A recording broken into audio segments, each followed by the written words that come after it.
एक बार फिर से जाग उठा। चंद्रयान-3 दुनिया भर के वैज्ञानिकों में मच गया हड़कंप, जो आज तक दुनिया भर की बड़ी बड़ी स्पेस एजेंसी यह नहीं कर पाई थी। भारत के वैज्ञानिकों ने एक बार फिर से वो करके दिखा दिया। चांद की अंधेरी रात बीत चुकी है और चांद पर अब सूर्य का उदय हो चुका है। ऐसे में अब हम सभी के मन में यह सवाल आ रहा कि क्या चंद्रयान-3 जाग उठा है या अब कभी नहीं जागेगा। इसरो ने इन सभी सवालों का जवाब दे दिया है। बताया कि चंद्रयान-3 ने चंद्रमा पर सोते हुए भी इतिहास रच दिया था। इस वीडियो में आगे जानेंगे कि हमारे चंद्रयान-3 के साथ क्या हुआ, विक्रम लैंडर और प्रज्ञान रोवर की नींद खुली कि नहीं। लेकिन उससे पहले अगर आप भी इसरो के वैज्ञानिकों को सपोर्ट करते हैं तो वीडियो को लाइक कर दीजिए और कमेंट में जय हिंद लिख दीजिए।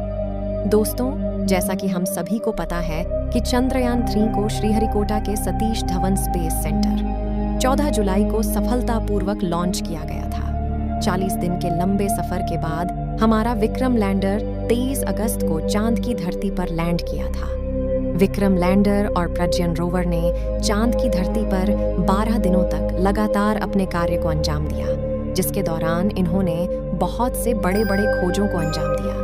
इसके बाद 4 सितंबर को चांद पर घोर अंधेरा छा गया। प्रज्ञान रोवर और विक्रम लैंडर की बैटरी को फुल चार्ज करके इन्हें स्लीप मोड में डाल दिया गया था और हम सभी लोग चंद्रमा पर अगले सूर्य उदय का इंतजार कर रहे थे।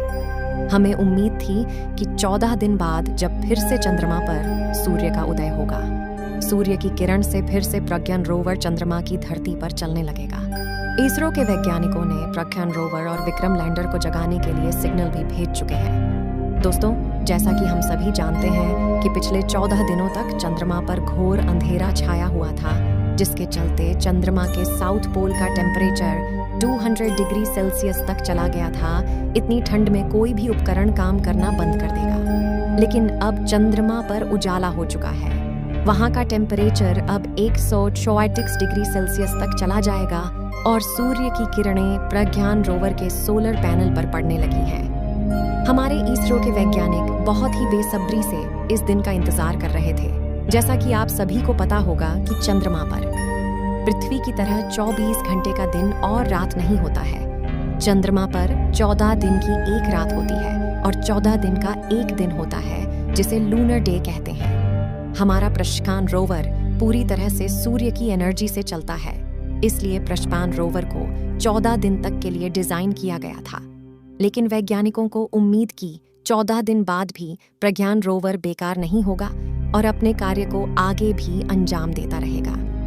चंद्रमा पर अंधेरा होने से पहले ही प्रज्ञान रोवर और विक्रम लैंडर को स्लीप मोड में डाल दिया गया था।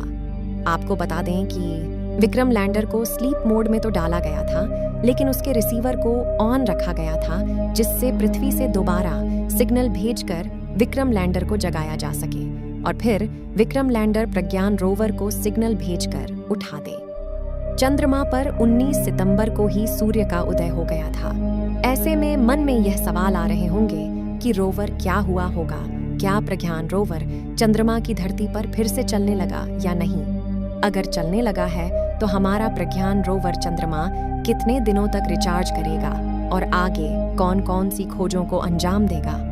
दोस्तों, वीडियो में आगे इन सभी सवालों का जवाब जानेंगे, लेकिन उससे पहले आपको हम चंद्रयान-3 के अब तक के सभी कारनामे को दिखा देते हैं, जिससे दुनिया भर के वैज्ञानिकों के होश उड़ गए थे।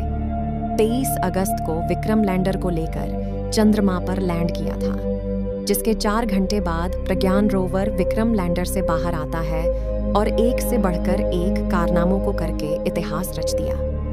सबसे पहले विक्रम लैंडर ने चंद्रमा की धरती का टेम्परेचर बताया। इसके बाद प्रज्ञान रोवर ने चंद्रमा पर कई तत्वों को खोज निकाला, जिसमें aluminium, calcium, iron, chromium, manganese, titanium, silicon और इसके साथ ही ऑक्सीजन को भी खोज निकाला। प्रज्ञान रोवर ने चंद्रमा पर भूकंप का पता लगाया।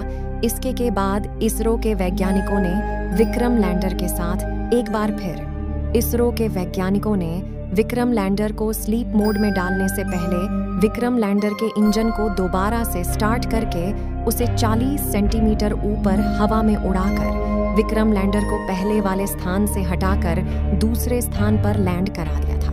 इस कार्य को इसरो के वैज्ञानिकों ने बहुत ही सफलतापूर्वक कर लिया था। ऐसे में अगर अब आने वाले समय में चंद्रमा पर इंसानों को भेजा जाएगा तो वहां से वापस धरती पर आने के लिए दोबारा से उड़ान भरा जा सकता है। अगर आज हम धरती पर बैठकर 400 किलोमीटर दूर चंद्रमा की दुनिया को देख पा रहे हैं तो यह हमारे इसरो के वैज्ञानिकों की कड़ी मेहनत और हम सभी भारतवासियों के प्यार और सपोर्ट से ही संभव हो पाया है। हम सभी भारतवासियों के लिए कितनी गर्व की बात है कि आज हमारे इसरो के वैज्ञानिकों का नाम दुनिया भर के सभी स्पेस एजेंसी में लिया जा रहा है। हमारे इसरो के वैज्ञानिक अब रुकने का नाम नहीं ले रहे हैं। चंद्रमा पर इतिहास रचने के बाद हमारे वैज्ञानिकों ने सूर्य पर आदित्य L1 को भी लॉन्च कर दिया, जो सूर्य की तरफ तेजी से बढ़ रहा है। यह धरती से 15,000 किलोमीटर दूर जाकर सूर्य के L1 पर स्थापित होगा और वहीं से सूर्य का अध्ययन करेगा। इसके बाद अब हमारे इसरो के वैज्ञानिक गगनयान मिशन को लॉन्च करने की तैयारी में लगे हुए हैं। चलिए दोस्तों, अब यह जानते हैं कि चंद्रमा की धरती पर क्या हुआ। हमारा प्रज्ञान रोवर उठा कि नहीं। हमारे इसरो के वैज्ञानिकों ने यानी 22 सितंबर को इसरो ने विक्रम लैंडर के रिसीवर को सिग्नल भेजा था, लेकिन विक्रम लैंडर ने कोई रिस्पांस नहीं दिया, जिसके कारण इसरो के वैज्ञानिकों ने इसे अगले दिन तक पोस्टपोन कर दिया। जैसा कि हम सभी को पता है कि चंद्रमा के साउथ पोल पर 14 दिनों तक घोर अंधेरा छाया हुआ था, जिसके चलते चंद्रमा का तापमान -120 डिग्री सेल्सियस से लेकर -200 डिग्री सेल्सियस तक चला, -200 डिग्री सेल्सियस तक चला गया था। ऐसे में अब कुछ वैज्ञानिकों का मानना है कि हमारा प्रज्ञान रोवर और विक्रम लैंडर खराब हो चुके होंगे और अब कभी नहीं उठेंगे। लेकिन दोस्तों, आपको बता दें कि हमारे इसरो के वैज्ञानिकों ने अभी तक हार नहीं मानी है। इसरो के वैज्ञानिकों को उम्मीद है कि हमारा प्रज्ञान रोवर और विक्रम लैंडर अभी एक बार फिर से उठ सकता है और चंद्रमा पर कुछ बड़े खोज को अंजाम दे सकता है। हालांकि रोवर के उठने की उम्मीद अभी कम है, लेकिन अगर आप विक्रम लैंडर और प्रज्ञान रोवर एक बार फिर से उठ खड़े होंगे तो यह हम सभी भारतवासियों लिए किसी चमत्कार से कम नहीं होगा और एक बार फिर से इसरो के वैज्ञानिकों का दुनिया भर की बड़ी बड़ी स्पेस एजेंसी में छा जाएगा। वैज्ञानिकों का कहना है कि इस बार जब प्रज्ञान रोवर उठेगा तो चंद्रमा पर 10 दिनों तक लगातार कार्य कर सकता है और विक्रम ने 12 दिनों तक अपने कार्य को अंजाम दे सकता है। दोस्तों, आपको क्या लगता है? क्या हमारा विक्रम लैंडर और प्रज्ञान रोवर एक बार फिर से चंद्रमा की धरती पर उठ खड़ा होगा? अपनी राय कमेंट में जरूर दें और हमारे भारत के महान वैज्ञानिकों के लिए वीडियो को लाइक और चैनल RJ की स्टोरी को सब्सक्राइब कर लीजिए, जिससे आप तक जल्द नई नॉलेजेबल वीडियो आ सके। धन्यवाद दोस्तों, आपका दिन शुभ हो। दोस्तों, वीडियो यदि पसंद आया हो तो RJ की स्टोरी YouTube चैनल को सब्सक्राइब जरूर करें।